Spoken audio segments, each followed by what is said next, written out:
Masih terkait dengan pemilu presiden, menyusul simpang siurnya status Prabowo Subianto di dinas militer, kini giliran calon wakil presiden Yusuf Kala disebut-sebut memiliki catatan buruk di pemerintahan. Presiden keempat Indonesia Abdurrahman Wahid bahkan pernah memecat Yusuf Kala sebagai menterinya karena diduga terlibat korupsi.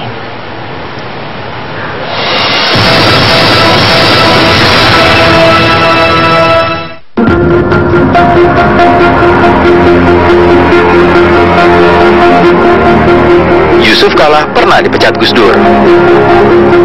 Kabar itu kini ikut santer berhembus menyusul simpang siur status Prabowo Subianto di dinas militer.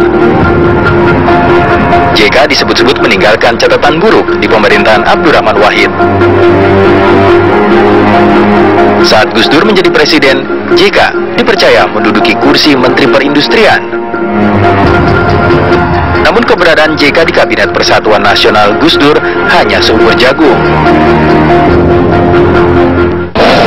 Bahwa Gus Dur memecat JK, kemudian Laksamana Soekarno dengan tuduhan korupsi. Nah, atas dasar itulah dia meminta saya ketemu dan memperlihatkan ini loh bukti-buktinya. Saya juga nggak tahu bagaimana siapa yang membacakan kepada Gus Dur bahwa itu bukti-bukti korupsi, kan Gus Dur kan nggak mungkin membaca kan.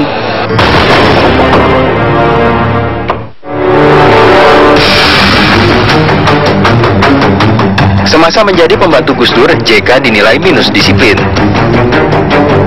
Gus Dur pun mendengar JK kerap keluar negeri tanpa izin. Selain itu, menurut penuturan juru bicara Gus Dur, Adi Masardi, JK rupanya kerap mengambil untung dari posisi menteri yang dijabatnya. Tapi kalau soal terindikasi korupsi, buat Gus Dur nggak ada masalah, nggak ada ampun. Walaupun dan pasti diberhentikan. Nah, tetapi karena Gus Dur paham juga masalah situasi politik waktu itu, dukungan partai-partai politik, maka ketika menyangkut masalah Menteri Perdagangan dan Perindustrian Pak Yusuf Kala, Gus Dur ngomong dulu kepada pimpinan Golkar waktu itu Pak Akbar Tanjung, kemudian menjelaskan juga kepada DPR karena orang ini punya indikasi korupsi.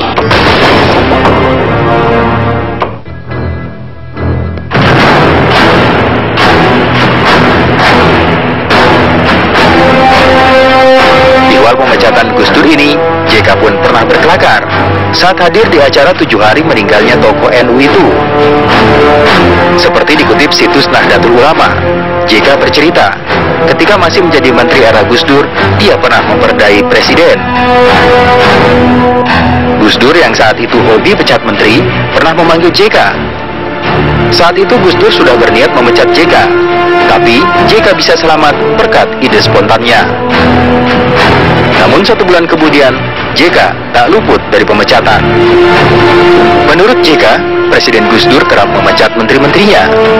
Saat ada isu miring terkait sejumlah pembantunya di kabinet, Gus Dur langsung memberikan surat penonaktifan kepada menteri yang bersangkutan. Gus Dur punya banyak informasi dan cara Gus Dur menentukan mengeksekusi masalah ini selalu berdasarkan evaluasi dan informasi yang sangat akurat. Kalau nggak akurat waktu itu kan kita tahu lah kondisi politiknya kan masih sangat kacau. Jadi kalau tidak akurat pasti Gus Dur nggak akan lakukan itu.